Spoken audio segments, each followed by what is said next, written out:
Yo, so the client doesn't need you to kiss their ass.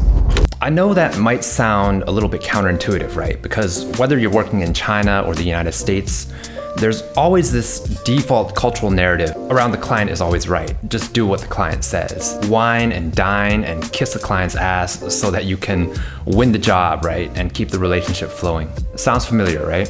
But within the context of creative service work, whether you're a designer, a photographer, or a video producer like me, is it actually a good thing? When we internalize this narrative that kissing the client's ass is the right way to do things by default, whether that means people-pleasing, flattery, or just flat-out obedience. Because things get a lot more complicated when creativity is involved. I think that for many creatives like myself, we often put a great deal of psychological weight on the client's reaction. When they react in a positive way to our work, we feel great about it, right? But when they react negatively, when they have criticism or feedback, it often feels like a criticism not only of the work, but our very existence as a creative. And when the creative ego starts to get threatened, it makes up all kinds of different defenses. The client just doesn't get it. The client doesn't have good taste. The client straight up ruined the project. Over the course of my 15 years in the creative services industry, I literally can't tell you how many times I've heard some kind of variation of this. And the thing about these kinds of ego defenses, they're much easier to make when you have an agency producer, an account manager, who's there to kind of absorb the shockwaves of the client's criticism. But for the past 7 years or so, since I've started working directly with clients myself, without any middleman, I found that all of these psychological patterns can come to the surface very, very quickly. So if clients don't need you to be a yes man and just blindly follow orders, but they also don't want you getting defensive every time you get feedback, what kind of a creative stance is actually necessary to create a healthy relationship with the client and create positive outcomes for everybody involved? To answer that question, we need to start with an even more basic one. What exactly is a client relationship? I know it sounds a little bit obvious at first glance, but hear me out. So we already know that there are all different kinds of human relationships, parent-child, student-teacher, and each of these comes with a different cultural script surrounding it. Think about everything you know about romantic love. How much of it comes from popular culture, from movies, from music, and how much of it comes directly from your own experience? In much the same way, we absorb a lot of different perspectives to come to an understanding of what a client actually is. When I was first starting my career, my initial understanding of what a client was actually pretty basic. And in hindsight, it probably overlapped a lot with a boss-employee kind of model. The client gives you instructions, right? A lot like a boss. You execute based on what they say. You stay agreeable, you nod your head, and in the end, you hope to get their approval. And there's nothing inherently wrong with working this way, right? Some clients, they do actually know exactly what they want, and they're able to communicate that through a very detailed brief that leaves very little room for uncertainty. But for those who have spent a little bit of time dealing with clients, especially within the context of creative services, you know that the reality on the ground is usually a bit more complicated.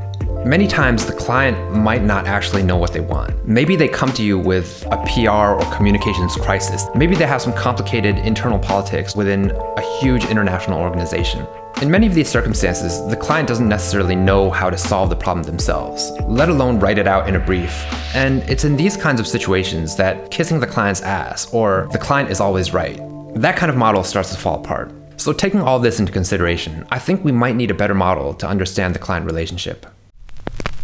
I'm not going to pretend that I invented some revolutionary new way of working with clients, because a lot of experts that have come way before me have already approached this specific problem from many different angles. But what I can give you is my own interpretation of these ideas, specifically within the context of creative service work. Let's call it the client expert model. First off, you as the expert need to have actual expertise. There's no such thing as fake it till you make it. You've actually put in your 10,000 hours or more into mastering your craft. Second is integrity. Will you actually do what you say you're going to do? Do you have a reputation for being trustworthy and dependable? Third, do you have empathy for the client as a person? Are you able to pick up on their subtle emotional cues? Are you able to create a psychological atmosphere where your clients feel safe telling you exactly what's on their mind? Last but not least is low self-focus, meaning you're not focusing on what you want or trying to appear a certain way, but you're focused primarily on your client and serving their best interests. These are the characteristics that, over time, create the possibility of a high-trust, collaborative relationship. And ironically, when you think about it, kissing the client's ass is actually a form of high self-focus, because even though on the surface it looks like you're putting your client first through flattery or subservience, but underneath it, you're actually trying to get something for yourself, whether it's their approval, their business, or simply to appear as the good guy in the room. But here's where things get a little bit nuanced, because there are certain forms of self-focus that are actually essential to good creative work. In my own experience, a lot of creatives start out in the work because they have something that they want to say about themselves. They have a story that they want to express. Like, think about an archetypal creative. They're more often than not pretty sensitive people who place a really high degree of focus on their own creative tastes and preferences. And they need to have enough of a degree of self-importance that they feel like it's even necessary to put their work out into the world in the first place. So in that sense, creativity, by its very nature, seems to be a heightened form of self-focus. And there's nothing really wrong with that, right? Because a lot of creatives, they create work primarily for the purpose of serving their self-expression. But once we get into the context of client-facing work, that's where this kind of paradox emerges. Because as a creative, you absolutely do need to take your emotions, your preferences, your creative taste and judgment very seriously in order to make good work in the first place. But when clients are involved, that same immersive self-focus that's so necessary to creating good work can become problematic when you become so attached to your own creativity and your own creative judgment that you start losing sight of what the client actually needs. So I know that giving this kind of advice is way easier said than done, right? Like, I can act like this enlightened creative and just tell you, drop your attachment to your creative ego. But the reality is that this is a difficult practice most of the time, even for me. So take this documentary project that I was working on recently. Our team had created this really emotional piece of work where it was literally the first time where everyone's reactions, including the clients, was, bro, this video made me cry. But after a couple days, inevitably, that's when the feedback comes. And what the client said essentially was, we all think this story is great. It's extremely emotionally compelling, but we need to cut this certain sequence because it's kind of losing focus of the objective of the organization here. That sequence happened to be what I had initially thought of as the most emotionally moving sequence in the entire film. So for somebody like me that was so immersed in crafting the emotional geometry of the story, when I got that feedback, like, it literally hurt. So at the time, I was able to take a step back, and when I was centered enough, I responded to the client. It wasn't about getting defensive or refusing to make the changes. At the same time, it wasn't just blindly following their feedback either. It was more about empathy. It was about trying to see the story through their eyes, even when I knew that it was my own perspective that created this piece of really great work in the first place. And yeah, in the end, we did end up cutting that sequence, but I knew it was the best call for the client because creating the most emotionally compelling story was just a tool for serving a larger objective.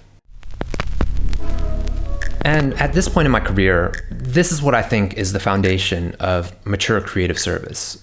Making the client's best outcome the organizing principle of your work, while your creativity is a tool that you can pick up and put down when the situation requires. The best metaphor I can think of is that the creative is a bit like a tour guide. You know the landscape because you've been there 1,000 times, but at the end of the day, it's your responsibility to take your client to the destination of their choosing. So back to my original point about not needing to kiss the client's ass. Don't get me wrong, like, I love showing my appreciation to my clients when it's appropriate because I've been in the game long enough to know that good clients are hard to come by. And they also bring their own expertise, their own empathy, their own integrity into the working relationship. But at the end of the day, the real reason that you don't actually need to kiss the client's ass is because if you're truly good at what you do, there's something much more valuable that you can give them besides your subservience or your flattery. You can use your creativity and judgment to help them navigate situations that they couldn't navigate as well on their own. You can take some of that stress and uncertainty off of their shoulders, and ultimately, you can get them to where they need to go. These are the actual gifts that you can give your client. And to be able to walk that middle path, to be able to make the client's best outcome the organizing principle of your work, without being submissive for the sake of your own self-interest, and also without letting your creative ego dominate the relationship. That's how you make the transition from creativity as self-expression to creativity as service.